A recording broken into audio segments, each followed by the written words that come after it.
Hello students, welcome to Tiwari academy. इस video में हम क्लास 12 के चैप्टर 10 के एक्सरसाइज 10.4 सॉल्व करेंगे। Question number 1, find mod of A cross B if A vector and B vector. ये दो वेक्टर्स गिवन हैं और आपको ए क्रॉस बी वेक्टर का मॉड निकालना है।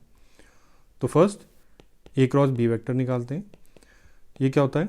डिटरमिनेंट आई जे के, और यहाँ पे ए के कॉम्पोनेंट्स आएंगे फर्स्ट वाली सेकंड वाली रो में। आई का कंपोनेंट है 1, जे का -7, के का 7। अब थर्ड रो में बी के कंपोनेंट्स आएंगे 3, -2 और 2। तो ये निकालते हैं, डिटरमिनेंट को एक्सपेंड करेंगे तो हो जाएगा आई का -14 और +14। नेक्स्ट -j, अब इसमें 2 -3 × 7 21 प्लस के का कंपोनेंट होगा -2 -21। तो हो जाएगा, ये तो कैंसिल हो गए। जे वाले टर्म में -19 × -j तो 19j, के में +21 -2 तो 19k। तो हमारा ए क्रॉस बी आ गया। अब इसका मॉड निकाल लेते हैं, mod of A cross B. ये हो जाएगा √0², आई का कॉम्पोनेंट 0, जे का कॉम्पोनेंट 19 तो 19², देन के का कॉम्पोनेंट 19² कोस टू, ये हो जाएगा 2 × 19²। तो 19² इससे बाहर आके 19 हो जाएगा, तो 19√2। ये आपका आंसर आ जाएगा। Now question number 2, find a unit vector perpendicular to each of the vectors a + b and a - b, where a vector and b vector. ये दो वेक्टर्स गिवन है, तो आपको ऐसा वेक्टर निकालना है जो a + b और a - b के परपेंडिकुलर हो। तो फर्स्ट a + b और a - b निकालते हैं। a + b वेक्टर, ये हो जाएगा a vector 3i + 2j + 2k + i + 2j - 2k। तो आ जाएगा 4i + 4j, और k वाले टर्म कैंसिल हो जाएंगे। Then a - b, 3i + 2j + 2k -b तो -i - 2j + 2k। तो हो जाएगा 2i, j वाले टर्म कैंसिल और +4k। तो a + b और a - b वेक्टर्स आ गए। सपोज a + b हमारा p वेक्टर है और a - b q वेक्टर है। आपको क्या चाहिए? एक यूनिट वेक्टर जो कि परपेंडिकुलर हो a + b और a - b, मीन्स p और q के परपेंडिकुलर एक यूनिट वेक्टर। तो क्या होगा? पहले vector perpendicular to a + b and a - b, ये क्या वेक्टर होगा? मीन्स p और q के परपेंडिकुलर वेक्टर क्या होगा? p × q होता है, means a + b cross a - b। ये वेक्टर दोनों के परपेंडिकुलर होगा, और इसी का माइनस साइन भी इनके परपेंडिकुलर होगा। तो अगर दो वेक्टर पूछे जाएं तो ± ऑफ दिस वेक्टर, ये हमारा a + b और a - b दोनों वेक्टर्स के परपेंडिकुलर वेक्टर आएगा। तो हम दोनों ही निकाल लेते हैं ± साइन के साथ। ये अभी हमें यूनिट वेक्टर निकालना है, ये हम इसके बाद निकालेंगे। पहले हम इनका क्रॉस प्रोडक्ट निकालते हैं। तो a + b cross a - b, ये देखते हैं क्या आएगा। तो ये क्या होता है? i j k। Second row में a + b के कंपोनेंट्स आएंगे, तो 4i और 4j है, तो 4 4 0। थर्ड रो में a - b के कंपोनेंट्स 2 0 4 2 0 4। इसको एक्सपेंड कर लेते हैं, तो आएगा i 16 - 0 -j 16 - 0 again plus k में 0 - 8, 16i - 16j - 8k। तो ये वेक्टर है जो कि a + b और a - b दोनों के परपेंडिकुलर है। और अगर हम ± लगा दें इसमें, तो दो वेक्टर्स आ जाएंगे जो कि a + b और a - b के परपेंडिकुलर है। तो हम ± लगा देते हैं इसमें, तो हो जाएगा ± 16i - 16j - 8k। तो ये दो वेक्टर्स हो गए जो कि a + b और a - b के परपेंडिकुलर है। अब आपको ऐसे यूनिट वेक्टर निकालने हैं। क्वेश्चन में क्या पूछा था? यूनिट वेक्टर होने चाहिए जो कि दोनों के परपेंडिकुलर हो। तो सपोज ये हमारे सी वेक्टर्स हैं, सी वेक्टर C1 और C2 वेक्टर हैं, जो कि हमारे a + b और a - b के परपेंडिकुलर हैं। तो हमें यूनिट वेक्टर निकालने हैं C1 वेक्टर और C2 वेक्टर के डायरेक्शन में। तो क्या आ जाएगा वो C1 vector by mod C1 vector और C2 vector by mod C2 vector, ये आ जाएंगे। C1 वेक्टर सपोज प्लस वाला है तो 16i minus 16j minus 8k है, और C2 माइनस के साथ है तो minus 16i plus 16j plus 8k। ये हमारे पास दो वेक्टर्स हैं। तो ये पहला वेक्टर निकाल लेते हैं जो कि दोनों के परपेंडिकुलर हो और यूनिट वेक्टर भी हो। तो C1 mod by mod C1, तो 16i minus 16j minus 8k upon under root 16 square plus 16 square plus 8 square, तो हो जाएगा 16i minus 16j minus 8k upon, अब आप इस पूरे को सॉल्व करेंगे तो ये 24 का स्क्वायर बनेगा, तो डिनोमिनेटर में 24 आ जाएगा। तो इसको हम थोड़ा सिंप्लीफाई करें, 16/24 तो 8 से कैंसिल होगा, 2/3i minus again 2/3j minus 1/3k। और दूसरा वेक्टर क्या होगा, इसी का माइनस साइन के साथ है, तो other vector C2 vector by mod C2 vector, या तो इसका मॉड निकालें या डायरेक्टली इसका माइनस साइन के साथ लिख दें। तो minus 2/3i plus 2/3j plus 1/3k। तो ये दोनों हमारे आंसर्स करेक्ट हैं। Question number 3, if a unit vector A makes π/3 with I, π/4 angle with J and an acute angle theta with K, then find theta and hence the components. ये क्या है, components है, components of A। तो π/3 I के साथ angle बना रही है।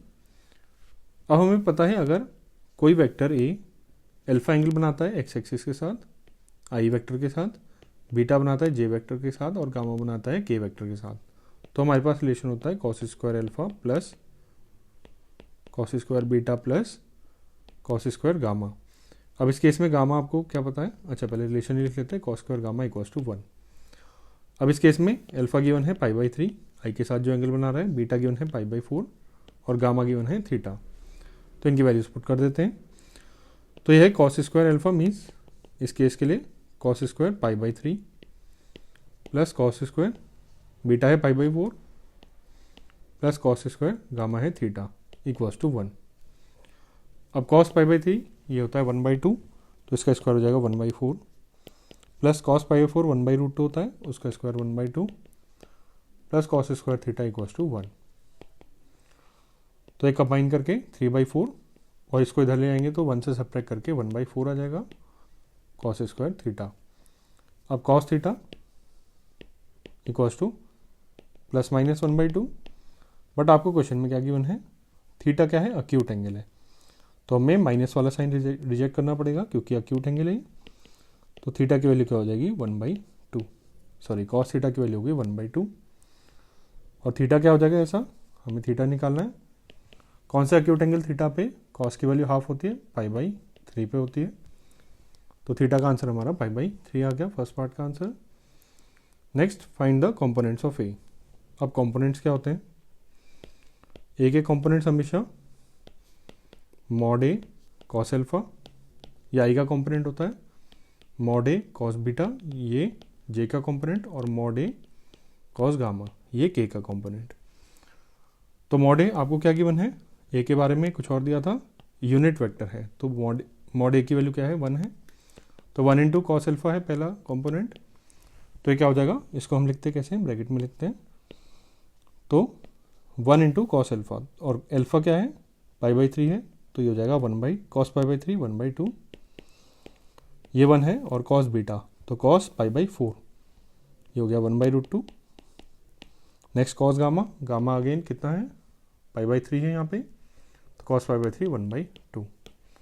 ये आपके कंपोनेंट्स आ गए। Now question number 4, show that a minus B cross a plus b equals twice a cross b, तो ये आपको प्रूव करना है। तो LHS देखते हैं, तो LHS में है a minus b vector cross a plus b vector. हमें पता है क्रॉस क्या होता है, डिस्ट्रीब्यूट हो जाता है एडिशन में, तो फर्स्ट इसको हम डिस्ट्रीब्यूट करते हैं, a minus B cross a plus a minus B cross B.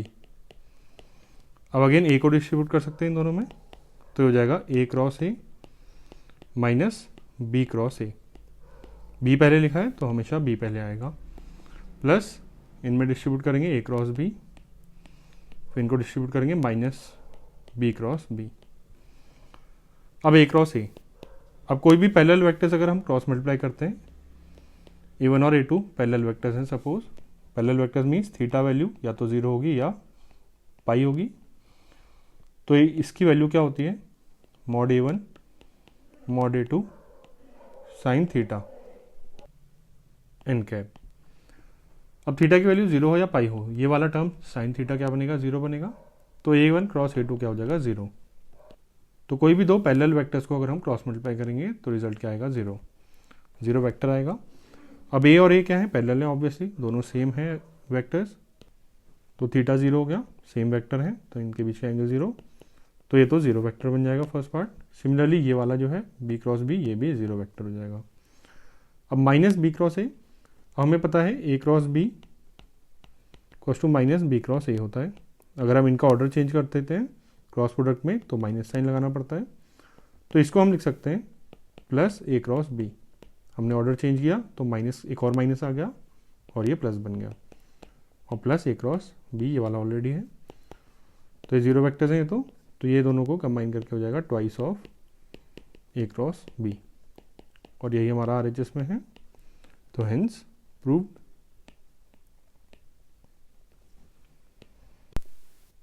Now question number 5, find lambda and mu if cross product of these two vectors is 0 vector. Lambda और mu यहाँ पर है, तो 2i plus 6j plus 27k cross i plus lambda j plus mu k, ये value 0 vector given है, तो इनको cross product को डिटरमिनेंट फॉर्म में लिखते हैं। तो होगा i j k 2 6 27 1 lambda mu equals to 0 vector. तो i के कंपोनेंट्स क्या आएंगे, 6 mu minus 27 lambda minus j के कंपोनेंट 2 म्यू माइनस 27 और k के कंपोनेंट 2 लैम्डा माइनस 6, और ये है 0 वेक्टर। अब 0 वेक्टर है मीन्स i का कंपोनेंट भी 0 होगा लेफ्ट हैंड साइड में, j का भी और k का भी, तो देयरफॉर 2 लैम्डा, पहले ये वाला कंपोनेंट देखते हैं, 2 lambda minus 6 equals to 0, 2 mu minus 27 equals to 0 and 6 mu minus 27 lambda equals to 0। तो यहाँ से लैम्डा की वैल्यू आ गई 6/2 3, यहाँ से म्यू की वैल्यू आ गई 27/2, तो आंसर तो हमारा आ गया। बट हम चेक कर लेते हैं क्या इनको सेटिस्फाई कर रहा है या नहीं कर रहा। अगर कर रहा है तो ये दोनों वेक्टर्स, ये दोनों वैल्यूज़ करेक्ट हैं। अगर इसको सेटिस्फाई नहीं कर रहा तो हमारा आंसर आएगा नो सॉल्यूशन, क्योंकि ये दोनों पार्ट तो 0 हो जा रहे हैं, ये वाला पार्ट 0 नहीं हो पा रहा, मीन्स ऐसे ही कोई म्यू और लैम्डा की वैल्यू पॉसिबल नहीं है। तो चेक कर लेते हैं, लेफ्ट हैंड साइड देखेंगे 6 म्यू, तो 6 इंटू 27/2 माइनस 27 लैम्डा 27 इंटू 3, तो ये 3 आ रहा है, 3 इंटू 27 माइनस 3 इंटू 27 0, तो ये 0 आ रहा है राइट हैंड साइड के इक्वल, मीन्स ये लैम्डा और म्यू की वैल्यूज करेक्ट हैं। तो देखो lambda equals to 3, mu equals to 27/2, ये हमारा आंसर आ गया। Now question number 6, given that a dot b equals 0 and a cross b equals 0, what can you conclude about vectors a and b। तो a dot b vector कितना है, 0 है, ये given है। तो a डॉट b, इसका formula क्या होता है, mod a mod b cos theta. Theta क्या है, वेक्टर a और वेक्टर b के बीच में जो एंगल है वो है। अब ये 0 है मीन्स या तो ये टर्म 0 या ये, या फिर ये 0, तो मीन्स मॉड a 0 हो जाएगा या मॉड b 0 हो जाएगा, या तो इन दोनों में से कोई एक वेक्टर 0 हो जाए, या फिर क्या होगा, या फिर कॉस थीटा 0, मीन्स दोनों वेक्टर्स क्या हो गए, थीटा मीन्स 90 डिग्री, जब थीटा 90 होगा तो कॉस थीटा कितना हो जाएगा, 0, तो मीन्स थीटा कितना है, 90 डिग्री, तो means a vector perpendicular to B vector, या तो ये दोनों 0 वेक्टर हो जाए, अगर ये 0 नहीं है तो ये क्या हो जाए, वेक्टर्स परपेंडिकुलर हो जाए। नेक्स्ट, और क्या गिवन है, साथ ही साथ ए क्रॉस बी भी जीरो वेक्टर है and A cross B vector equal zero. तो ए क्रॉस बी क्या होता है, mod A mod B sine theta N cap. अब ये जीरो होने के लिए या तो ए जीरो बी जीरो या फिर sine theta zero, n cap zero नहीं होता। तो आपका या तो मॉड ए जीरो हो जाए, या तो इन दोनों में से कोई एक वेक्टर जीरो हो जाए, या ये जीरो या ये जीरो, या फिर साइन थीटा जीरो हो जाए। और साइन थीटा जीरो होने के लिए थीटा जीरो या फिर पाई, मीन्स दोनों वेक्टर्स के बीच में एंगल जीरो बने या फिर पाई बने। तो मीन्स दोनों वेक्टर्स क्या हों, पैरेलल हों, A vector parallel to B vector. तो अब दोनों साथ में जीरो जीरो है, ये भी जीरो है और ये भी जीरो है, मीन्स अब इसके लिए ए और बी परपेंडिकुलर और ए और बी पैरेलल। अगर ये नॉन जीरो है, इसके केसेस हैं, तो बट ये दोनों साथ में नहीं हो सकता कि कोई दो नॉन जीरो वेक्टर्स हैं, परपेंडिकुलर भी हैं और पैरेलल भी हैं, तो ये दोनों केसेस तो नहीं हो सकते। तो ये वाले केसेस हो सकते हैं, या तो ए जीरो हो जाए या बी जीरो हो जाए, ये दोनों में कॉमन है और ये दोनों को सेटिस्फाई करते हैं। तो therefore mod A equals to zero और mod B equals to zero. और साथ ही साथ दोनों साथ में जीरो हो सकते हैं, A zero and B also zero. तो इन तीनों कंडीशन में से कोई भी एक कंडीशन हो जाए तो ये दोनों कंडीशन सेटिस्फाई हो जाएंगी। Now question number 7, let the vectors A B and C given by, A B C vectors given है आपको, then show that A cross B plus C equals A cross B plus A cross C. तो first left hand side देखते हैं। Left hand side में ए cross B vector plus C vector है, तो A cross, अब ए vector लिख लेते हैं,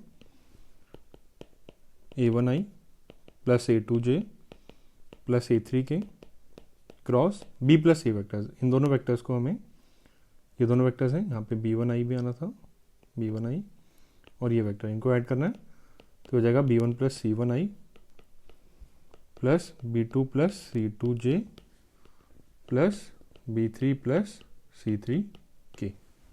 ये वेक्टर्स आ गए। तो क्रॉस प्रोडक्ट भी निकालते हैं, डिटरमिनेंट फॉर्म में i, j और k। पहले वेक्टर के कंपोनेंट्स a1 a2 a3 और दूसरे वेक्टर के components b1 plus c1 b2 plus c2 b3 plus c3। अब ये डिटरमिनेंट है। अब डिटरमिनेंट में हम एक प्रॉपर्टी जानते हैं कि अगर इसको हमें ब्रेक करना है डिटरमिनेंट्स में, कैसे ब्रेक कर सकते हैं, ये दोनों रो सेम है तो दोनों डिटरमिनेंट में जब हम ब्रेक कर रहे हैं दोनों सेम आ जाएंगी, आई जे और के, i j k first row same and second row same, a1 a2 a3 a1 a2 a3। हम ब्रेक कैसे कर रहे हैं, रो 3 के अलॉन्ग कर रहे हैं, तो इसमें b1 प्लस c1 है, तो एक पार्ट यहाँ लिख देते हैं, एक पार्ट यहाँ लिख देते हैं, b1 c1 ऐसे लिख सकते हैं। ऐसे ही सेकेंड टर्म का b2 यहाँ लिख दिया, c2 यहाँ लिख दिया, थर्ड में b3 यहाँ लिख दिया, c3 यहाँ लिख दिया। तो हम डिटरमिनेंट से प्रॉपर्टी जानते हैं, डिटरमिनेंट की प्रॉपर्टी यूज़ करिए। तो अब ये क्या हो जाएगा, अब हम इसको ध्यान से देखें, ये क्या है, ए के कंपोनेंट्स हैं, ये हैं बी के कंपोनेंट्स और ये आई जे के है। तो ये क्या है, असल में ए क्रॉस बी का फॉर्मूला है। हम देख सकते हैं ए क्रॉस बी अगर हम देखें तो यही आएगा डिटरमिनेंट फॉर्म में, प्लस अब ये ए के कंपोनेंट्स है और ये सी के कंपोनेंट्स हैं, तो ये हो जाएगा ए क्रॉस सी। तो अब लेफ्ट हैंड साइड में हमारा था ए क्रॉस बी प्लस सी और राइट हैंड साइड में ए cross B plus A cross सी आ गया, और यही आपको प्रूव करना था।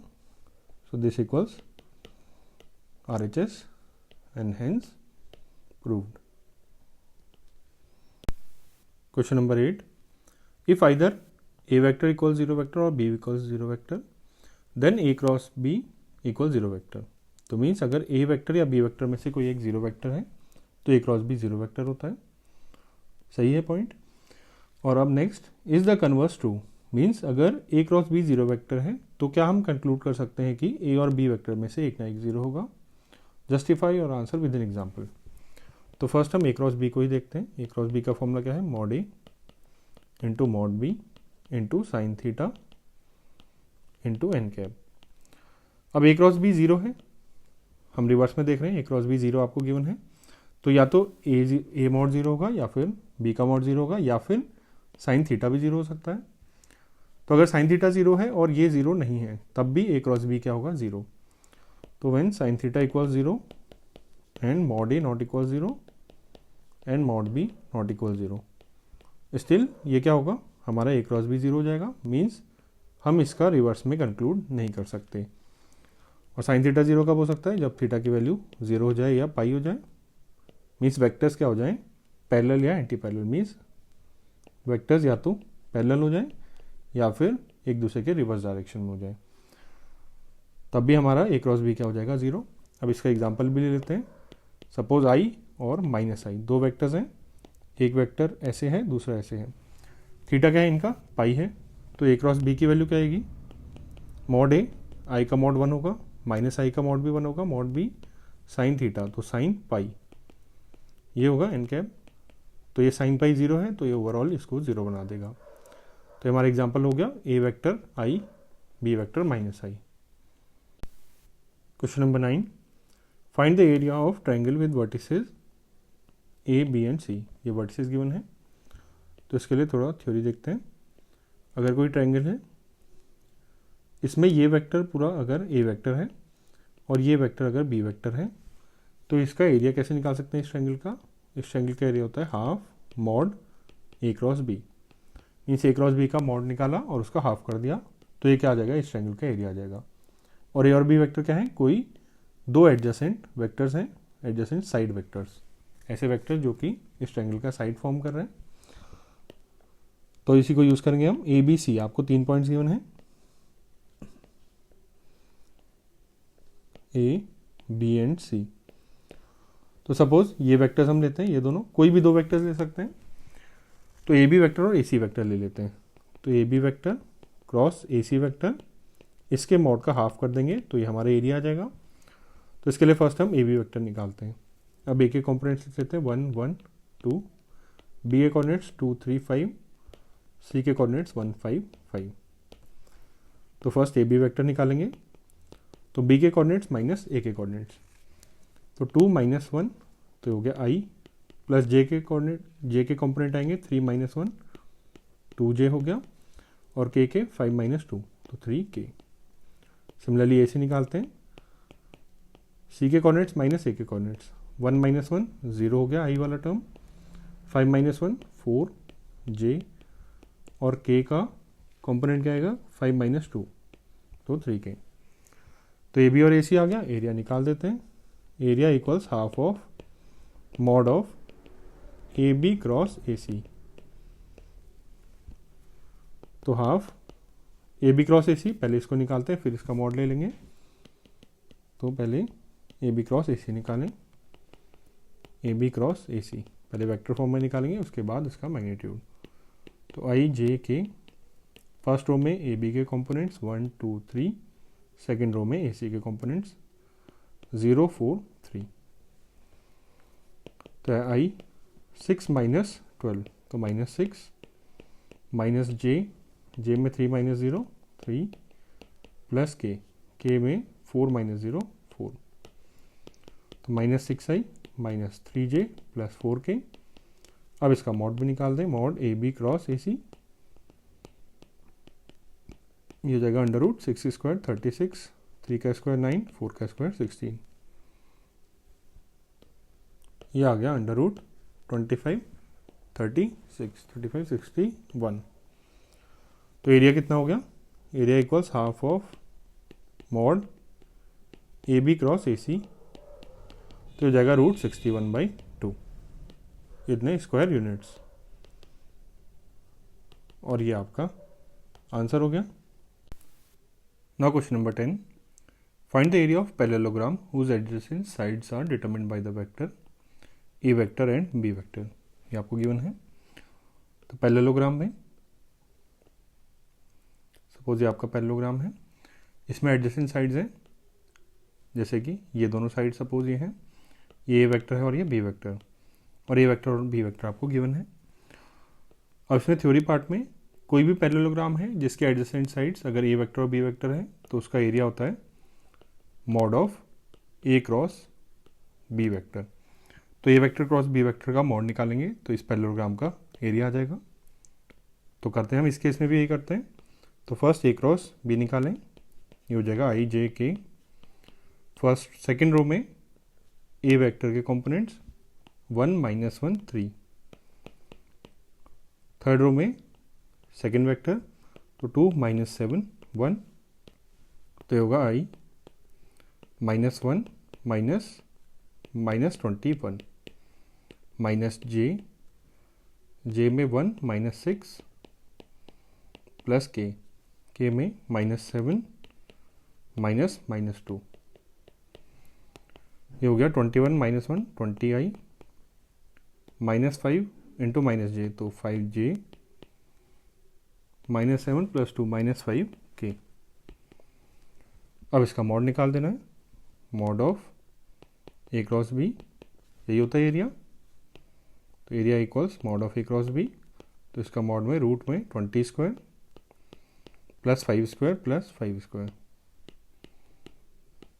तो हो जाएगा अंडर रूट 400 प्लस 25 प्लस 25, ये हो गया अंडर रूट 450। अब 450 को फैक्टराइज करेंगे तो 225 इंटू 2 ये आएगा। अब 225 का रूट ये बाहर आ जाएगा, इसका रूट क्या होता है 15, तो 15 रूट 2 और इतना स्क्वायर यूनिट्स, ये आपका एरिया हो गया, ये आपका आंसर है। Question number 11, let the vectors a vector and B vector be such that mod A equals to 3, mod B equals to √2/3. Then A cross B is a unit vector if the angle between A and B is. तो आपको A का mod, B का mod और A cross B का mod, unit means 1 given है, तो angle between A and B निकालना है। तो A क्रॉस B क्या होता है, mod A into mod B into sine theta, theta क्या है angle between A and B और एन कैप। अब इसका मॉड ले लेंगे तो A क्रॉस B का मॉड क्या हो जाएगा, ये एन कैप यूनिट वेक्टर है, ये हट जाएगा बस, तो A cap mod A into mod B into sine theta, ये इसका मॉड हो गया। इसमें वैल्यूज पुट कर देते हैं। A क्रॉस B का मॉड, ये यूनिट वेक्टर गिवन है, मीन्स मॉड क्या हो गया 1 इक्वल्स टू A का मॉड है 3, B का मॉड है √2/3 इंटू साइन थीटा, थीटा आपको निकालना है, थीटा क्या है A और B के बीच में एंगल जो है, तो 3 से 3 कैंसिल, यहाँ से साइन थीटा की वैल्यू आ गई 1/√2। अब 1/√2, अब थीटा एंगल कहाँ से कहाँ हो सकता है, 0 से लेकर पाई तक हो सकता है, कोई दो वेक्टर्स के बीच में इतना ही एंगल बनता है, या 0 से लेकर पाई के बीच में। तो 0 से पाई के बीच में थीटा अगर हम π/4 ले लें तो वैल्यू आएगी साइन थीटा की 1/√2, तो थीटा की वैल्यू कितनी होगी π/4। तो कौन सा ऑप्शन है, बी ऑप्शन है, तो इसमें therefore option b is correct. Now question number 12, area of rectangle having vertices ABCD with position vectors, ये 4 पोजीशन वेक्टर्स गिवन है इस, तो रेक्टेंगल गिवन है, इसका एरिया निकालना है। तो रेक्टेंगल ABCD, सपोज ऐसा कुछ है A B C और D। अब ABCD के पोजीशन वेक्टर्स गिवन है, मीन्स A का पोजीशन वेक्टर क्या है -i plus ½ J plus 4k, B का position vector I plus ½ J plus 4k। अब हमें ये ध्यान रखना है, ये वेक्टर्स क्या है, ये साइड वाले वेक्टर्स नहीं है, ये क्या है पोजीशन वेक्टर है पॉइंट A का, ये वेक्टर पोजीशन वेक्टर है पॉइंट B का। C का position vector I -½ J plus 4k और D का पोजीशन वेक्टर है -i -½ J प्लस 4k। तो आपको इस रेक्टेंगल का एरिया निकालना है। हमें पता है पैरेललोग्राम का एरिया क्या होता है, दो एडजेसेंट कोई वेक्टर्स ले लें, उनका क्रॉस प्रोडक्ट कर दें और उसका मॉड ले लें, तो हमारे पास एरिया आ जाता है। तो ये वेक्टर बी वेक्टर है, तो mod of A cross B vector, ये इसका एरिया हो जाता है। और हमें पता है रेक्टेंगल भी एक तरह का पैरेललोग्राम ही है, तो इसमें हम कोई दो एडजेसेंट साइड्स ले लेते हैं, कोई एडजेसेंट साइड वाले वेक्टर्स ले लेंगे और उनको क्रॉस प्रोडक्ट कर देते हैं, तो उससे एरिया आ जाएगा। तो हम वेक्टर सपोज AB वेक्टर और AD वेक्टर ये ले लेते हैं।